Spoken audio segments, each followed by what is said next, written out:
Hello friends, welcome back to my YouTube channel. आज का मेरा टॉपिक मोटर में कार्बन ब्रश का उपयोग क्यों किया जाता है। मोटर में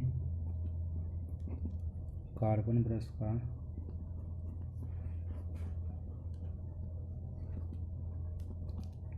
उपयोग क्यों किया जाता है।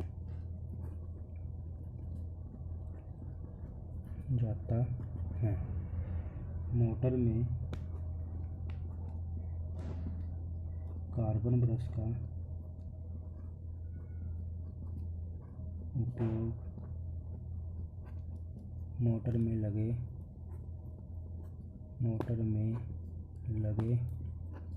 रोटर को करंट देने के लिए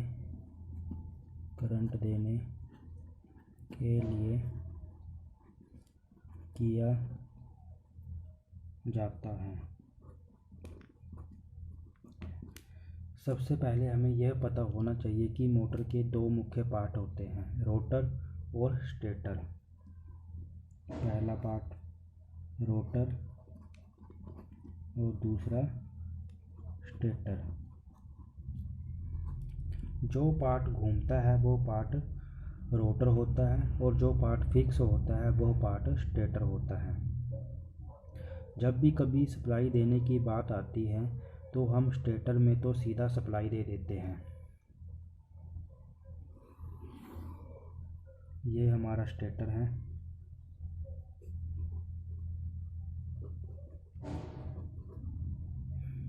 इस तरह इसमें बाइंडिंग हुई होती है।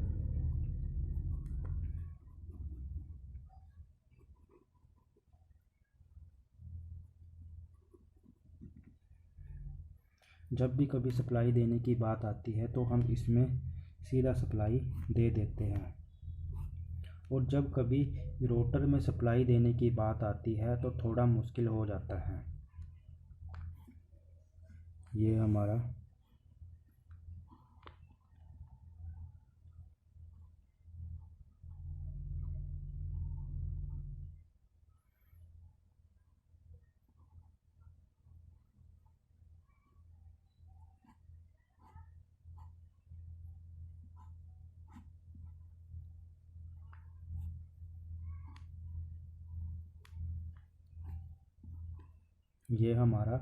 रोटर है। ये कम्यूटेटर है।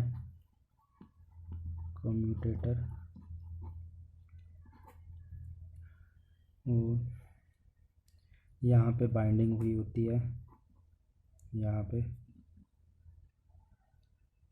बाइंडिंग, ये शाफ्ट।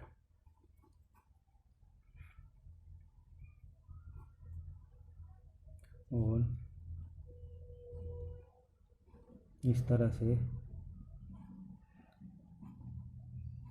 इसकी स्लॉट्स होती है।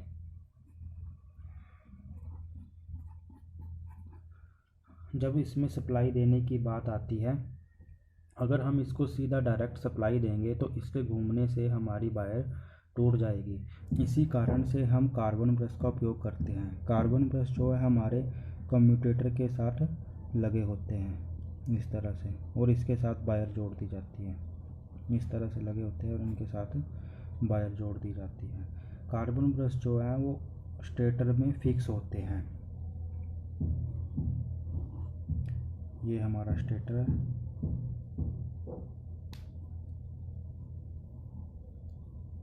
और ये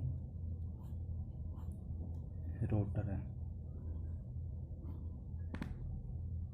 यहाँ पे कार्बन ब्रश फिक्स होते हैं इस तरह से, और इनके साथ वायर जोड़ दी जाती है।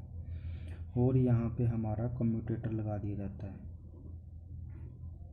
जैसे ही हम सप्लाई कार्बन ब्रश में देते हैं तो सप्लाई कम्यूटेटर में आती है, और कम्यूटेटर के द्वारा यहाँ पे मैग्नेटिक फील्ड जनरेट होती है। यहाँ पे बाइंडिंग होती है और यहाँ पे मैग्नेटिक फील्ड जनरेट होती है, जिसके कारण हमारा रोटर घूमने लग जाता है। इसके बाद हमारे मन में ये क्वेश्चन उठता है कि आखिरकार कार्बन ब्रश का ही उपयोग क्यों किया जाता है। इसकी जगह पर कॉपर, चांदी या एल्युमिनियम का उपयोग क्यों नहीं किया जाता?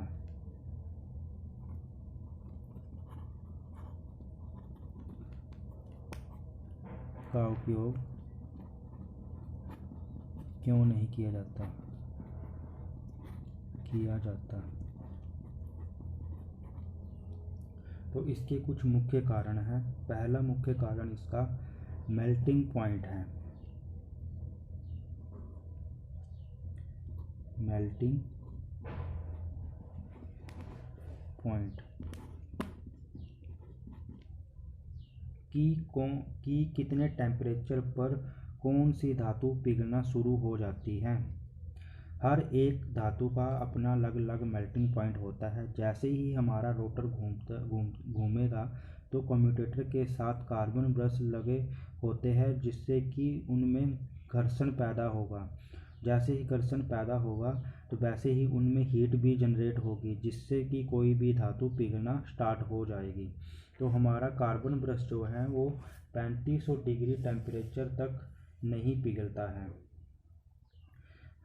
और एल्युमिनियम हमारा 600 डिग्री टेम्परेचर तक पिघलना स्टार्ट होता है। एल्युमिनियम 600 डिग्री टेम्परेचर तक पिघलना स्टार्ट हो जाता है। और कॉपर हमारा 1000 डिग्री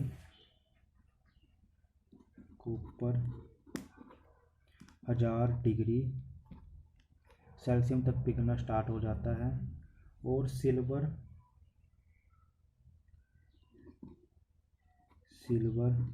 900 डिग्री सेल्सियस टेम्परेचर तक पिघलना स्टार्ट हो जाता है। तो इसमें जो है हमारा कार्बन ब्रश जो है सबसे ज़्यादा 3500 डिग्री सेल्सियस तक पिघलना स्टार्ट होता है। तो ये कारण है कार्बन ब्रश का उपयोग।